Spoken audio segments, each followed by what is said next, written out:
Hello, I'm Paul Beckwith, and this is Lac de Loup and skating through the forest. So the canal is closed in Ottawa for the season. It was open about 31 days. It was super bumpy, and it's part of the Winter Lude Festival in Ottawa, and I'm going to start calling it Water Lude. Because with climate change, loss of winters eventually, people will be canoeing. They have these special $1 million huts for people to change their skates, and those will become canoe docks, I think. But over in Quebec here, we've had a spell of cold weather. It was about 10 degrees Celsius a few days ago, and then there was a snowstorm, dropped to zero. Now it's about minus 14. This is all part of weather whiplashing. I just have to let this tractor pass me. So what this is it's Lac de Loup, the Lake of the Wolves, and there's basically a skating path through the woods. It goes, I don't remember, like 4.5 kilometers or something over on the Quebec side, and the ice is absolutely brilliant. It's the best skating. It's perfectly flat. So I haven't done a rant video for a while, well overdue, so let's continue on my path and just talk about whatever I can think of. Okay, so basically getting my directions there from my family, wondering what the hell I'm doing, filming a video while I'm skating along. They're hoping to see a tumble maybe. Done that already on the canal.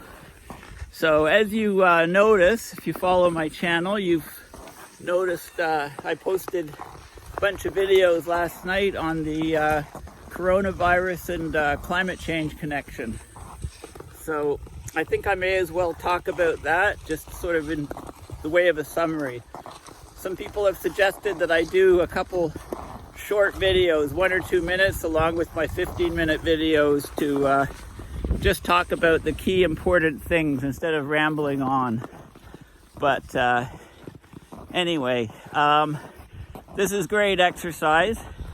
I'm trying to get into better health,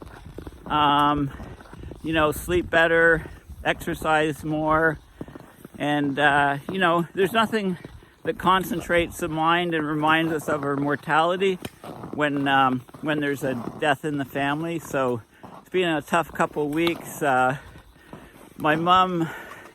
father died about 30 years ago now. Died New Year's Eve. Wasn't very old. And my mom got remarried. I got married about 20 years ago. And my mom said, "Hey, do you mind if I bring a friend to your wedding?" And I said, "Of course, you don't have to ask me." And anyway, she brought this man, Peter. My mom was 66 at the time. Peter was 73.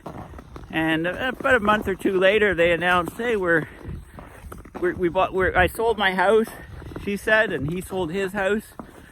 And they bought a house together and basically moved in, and then they thought, well, we might as well get married. So they got married after that. So anyway, he was, this was 20 years ago. He was 73, she's 66. And, 20 years later, they had 20 great years together. He was 93, went out to get the mail, had a stroke, massive stroke, and fell.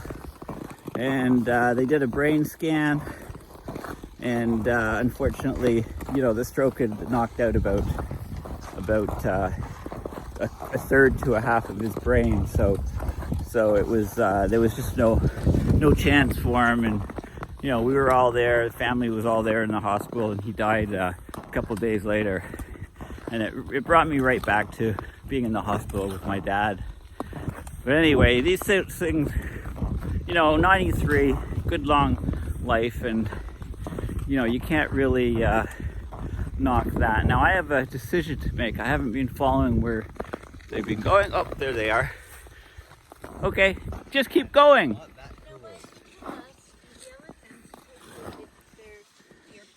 not that cool. I'm doing a video, okay? I'll be done in a few minutes. It's just beautiful skating. Just go ahead and ignore me for a few minutes. My irate family wondering what I'm doing here. Just go. Always go right. Okay, I'll always go right. Always go right. I didn't realize there were so many paths. You know, this is like a maze, and I think I'll be skating all day in the forest trying to figure out how to get out of here. But anyway, you know, we're all mortal. We've all got our day, you know, hopefully in the far future, not in the near future. You know, and you just have to make the most of every day. I think people can forget that, you know, as they get caught up in the coronavirus and climate change and the doom and gloom of all this stuff. So, you know, you got to stay healthy. You know, there's a lot of work being done on the psychology of climate. You know, kids not having kids, young people not wanting to have children, things like that. Anyway, I can't believe the quality of this ice. Like it's like you're in a skating rink. It's beautifully flat. It's amazing conditions, and sure have to come back a bunch of times before the winter ends. So, getting back to the coronavirus, you know, there's looks like it's going to be a global pandemic. So the key points that I discussed in my videos on it are that basically China's industrial output and production has been cut 25%. So CO2 levels are down 25%. So in the last number of weeks, when China last year they put out about 400 megatons in the space of, you know, a few weeks, and that's cut a quarter. So it's cut 100 megatons of CO2 from going to the atmosphere. There's also aerosols will be cut over China, about a quarter. So if the overall effect is about 1 degree Celsius, if we cut out all aerosols globally, then because China production is about a quarter of that of the world, a quarter of a quarter is a 16th, which is 6%. So you could argue that CO2 emissions during this period of the coronavirus are down about 6%. Global emissions down about 6%.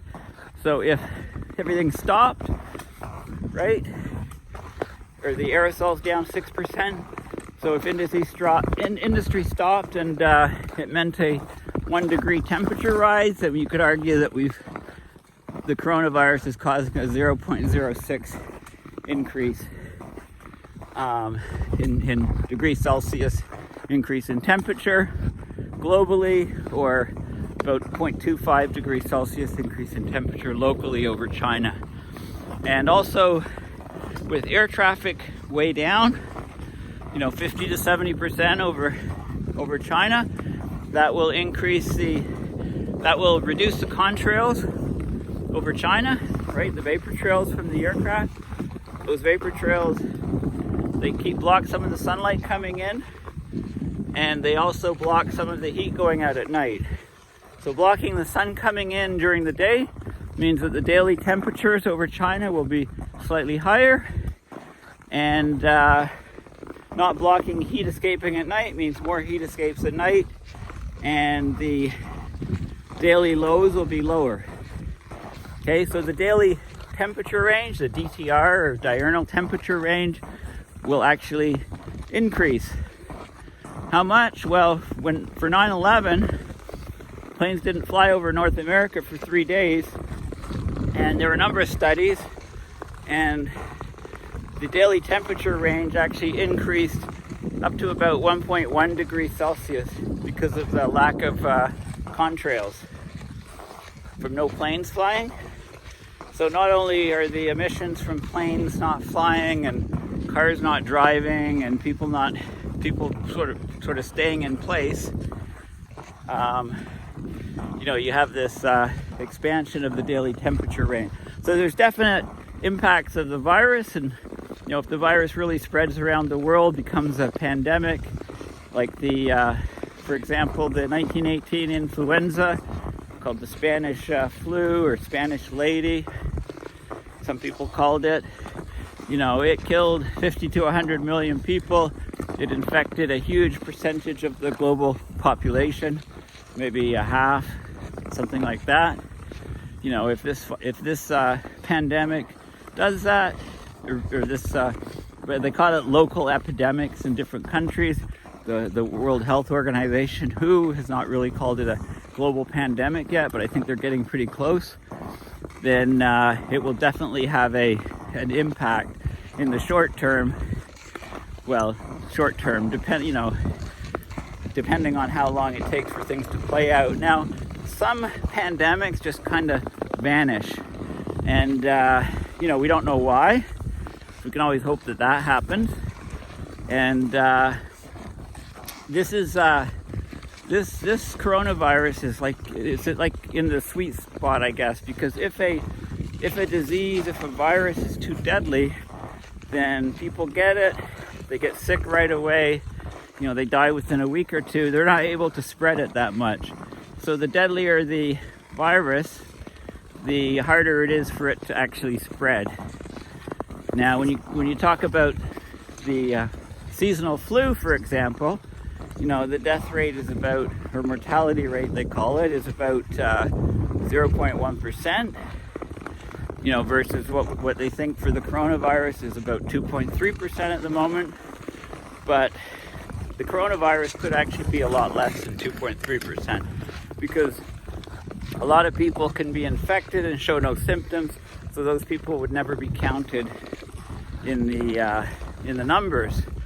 Right? I mean, if you look to get that mortality rate, you divide the number of deaths by the number of people infected, and the number of people infected is a big question mark, because if people don't show symptoms or they get something very mild, they'll just work through it, get rid of it, and they're never counted in the statistics. So it's really hard to get the denominator to get a true percentage. But anyway, as you know, I talked a little bit about the stock markets collapsing. Dow down 900 one day, 1,000 the next day.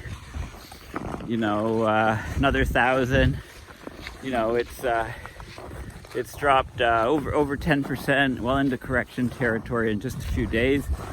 I mean, it's basically like a house of cards. There's no substance to why it's been going up and up and up forever, it seems, over the last few years.